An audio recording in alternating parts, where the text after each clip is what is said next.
బయటికి వెళ్ళిన వరకే తెలుస్తుందండి ఎండలు ఎలా మండిపోతున్నాయో. ఎండాకాలం పోయి వర్షాకాలం వచ్చినా ఇంకా ఈ సూర్యుడికి వెళ్ళాలనిపించట్లేదు కావాలి. సూర్యుడి కోపం అంతా మళ్ళీ ప్రజలపైన చూపిస్తాడు. అతను వేడి మనకు తగలకుండా ఉండాలంటే అప్పుడప్పుడు ఇలాంటి కూలింగ్ తాగుతుండాలి. ఏంటి బేసర్ తీసి బాగా చెప్పేస్తుంది, ఎక్కడికి వెళ్ళిపోతుంది అనుకుంటున్నారా? నేను మా కార్తీక్ మా ఊరు వెళ్తున్నాం. ఇంత సడన్ గా ఎందుకు వెళ్ళిపోతుంది అబ్బా ఊరికి అనుకుంటున్నారా? ఎందుకు వెళ్తున్నానో ఏంటి అన్నది ఈ వీడియో చూడండి, మీకే అర్థమవుతుంది. 2 బ్యాగులు మొయ్యలేకపోతున్నాను. అంటే ఒకటి నాది, ఒకటి మా కార్తీక్ది. కార్తీక్ అంటుంది. కార్తీక్ ఎవరు అనుకుంటున్నారా? మా అక్క పెద్ద అబ్బాయి అనమాట. ఈ బ్యాగులు మోసుకొని బస్ స్టాప్ వరకు ఎలాగెళ్ళాలరా బాబు అని ఆలోచిస్తుంటే ఈ లోపు మా చెల్లెలు ఆయన అంటే మా మరిది గారు షాప్ కట్టేసి అప్పుడే వస్తున్నారు. మాకు ఎదురయ్యారు. మేము ఇంకా బండి ఎక్కేసి మళ్ళీ అటు నుంచి అట్టే బస్ స్టాప్కి దింపమని చెప్పాము, దింపారు. బస్ స్టాప్కి వెళ్ళాలంటే మా ఇంటి దగ్గర నుంచి కిందకి నడుచుకుని వెళ్ళాలి. ఇంకా అక్కడ ఒక ఆటో ఎక్కాలి. ఇంకా బ్యాగులు మోస్తూ ఇంకా మేము వెళ్ళలేమనేసి మా బండి ఎక్కిపోయామన్నమాట.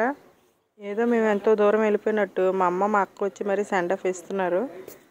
వెళ్ళిన వరకు అలాగ అక్కడే ఉన్నారు, బాయ్ చెప్పి మరి దగ్గరుండి పంపించారు.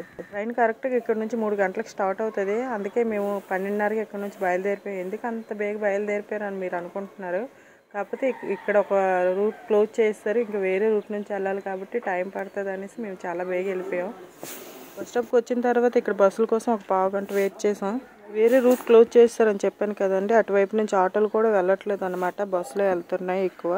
ఆ బస్సులు కూడా ఎప్పుడు వస్తాయి ఏంటో తెలియదు అనేసి మేము బేగ స్టార్ట్ అయిపోయాం అనమాట. మేము వెళ్ళవలసిన బస్సు వస్తుందని మేము అనుకుంటున్నాము, అదే కాదో మరి చూడాలి.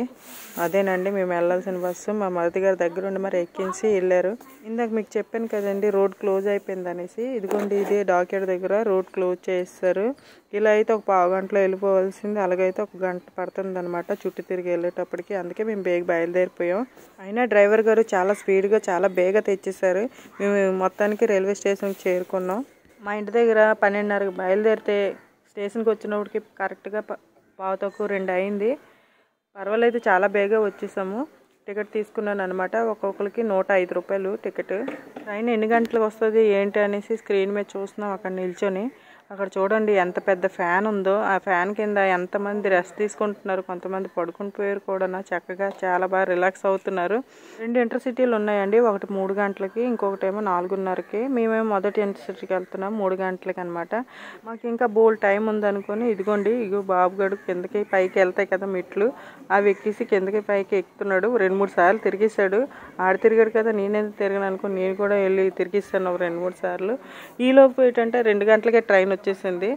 అదేంట్రా బాబు 3 గంటలకు అన్నారు, ఇదే 2 గంటలకు వచ్చింది అనుకొని మేము చాలా స్పీడ్గా వెళ్ళిపోయాం.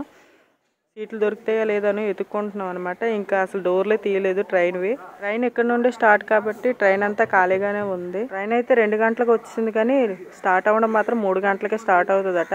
అది ట్రైన్ స్టార్ట్ అవ్వడం ఏమో కానీ మా కార్తీక్ ఇంకా స్టార్ట్ చేశాడు. ఇంకెన్ని తింటాడో చూడాలి.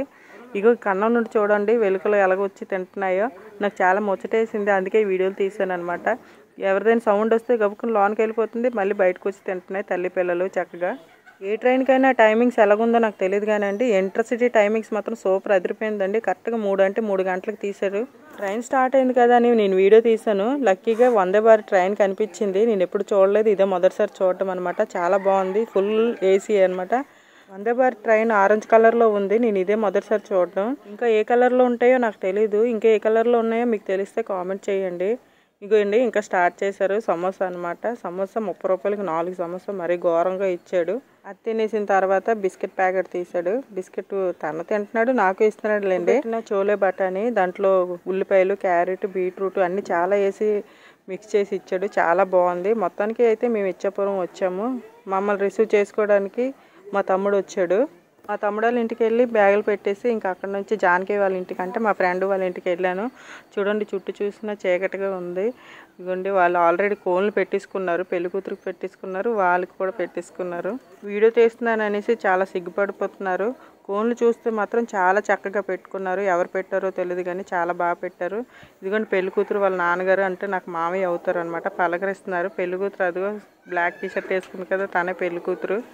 పెళ్లి కూతురు వాళ్ళు 2 బావ అనమాట. కుర్చీలో కూర్చున్నారు. అతను అదిగోండి అక్కడ కుర్చీలో కూర్చున్నారు కదా, మామయ్య అని చెప్పాను కదా, మామయ్య వాళ్ళ చెల్లి. ఈ అమ్మాయి అయితే పెళ్లి కూతురు వాళ్ళ చిన్న అక్క అనమాట. పెళ్లి కూతురికి 3 అక్కలు. వాళ్ళందరికీ నేను రేపు నెక్స్ట్ వీడియోలో మళ్ళీ మీకు పరిచయం చేస్తాను. పెళ్లి కూతురు వాళ్ళ అమ్మగారు అంటే నాకు అత్త అవుతారు అనమాట. పెళ్లి కూతురు తెగ సిగ్గుపడిపోతుంది. మేము వెళ్ళినప్పటికి 8:30 అయిపోయింది కాబట్టి భోజనం టైం అయిపోయిందని భోజనం చేసామన్నారు. మేము భోజనం చేసేసాము. చక్కగా పప్పుతో పెట్టారు. పప్పు క్యాబేజీ కూర అప్పడాలు వేసి పెట్టారు. మరి కడుపు నిండా భోజనం చేసాము. భోజనం చేసిన తర్వాత పెళ్ళికూతురు ఆల్రెడీ కోన్ పెట్టుకుంది, కానీ వేళ్ళకి రౌండ్గా పెట్టుకోలేదు అనేసి మళ్ళీ గోరింటాకు రుబ్బేసి మళ్ళీ నాకు పెట్టమన్నారు. నేను పెట్టాను అనమాట. ఎలా పెట్టానో ఒకసారి చూడండి. పండిందో ఏంటో అనేది నెక్స్ట్ వీడియోలో మళ్ళీ కలుసుకుందాం, చూపిస్తాను చూడండి.